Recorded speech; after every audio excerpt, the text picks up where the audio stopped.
Okuva bannamugendo gwa 4GC bwe balanga nga batukiza enteekateeka zaabwe ez'okubaguliza ku bannayuganda ku biki ebigenda mu maaso mu ggwanga, poliisi yabayita okweyanjula ku kitebe kyayo kubanga enteekateeka eno yali temanyiddwako.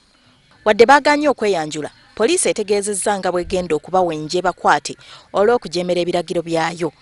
Ku bano kuliko akulira ekibiina kya Jema Asumani Basaalirwa, omubaka w'ekibuga ky'e Masaka Mathias Mpuuga, omubaka wa Butambala Muhammadi Muwanga Kivumbi, akulira abakyala mu kibiina kya FDC Ingrid Trinawe, omulodi meya wa Kampala Salongerias Lukwago, wamu n'eyali ssenkagale wa FDC Dr. Kizza Besigye.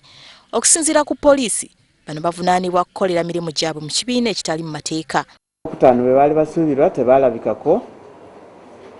Tulowooza nti yali chansi yaabwe okujja okutunyonyola ku bo kye bamanyi.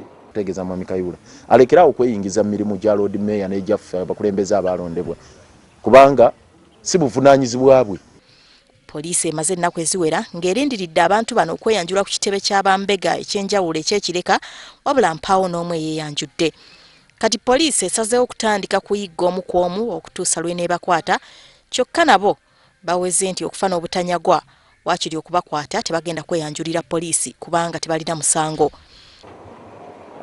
N'engeri gye batajja, poliisi ekyagenda mu maaso n'okunoonyereza era tujja kukozesa amagezi amalala n'obuyinza obutuweebwa ssemateeka okulaba nti abantu bano tubafuna era bakwatibwe. Ekyo sigenda kudda Mwami Kayihura, temutuuleeyo ne munninda nga mulowooza nti ngenda kujja. Natunudde mu ddayali yange ebyokukola nnyina bingi, ekyokugenda ku poliisi tekiriimu. Kyokka enteekateeka ez'okukwata omu ku bantu bano zaalemererwa ku nkomerero ya Ssabbiiti ewedde okukakkana nga poliisi ekuttemu munnamaliro wa Radio Simba James Tenywa gwe yali eyita Muwanga Kivumbi.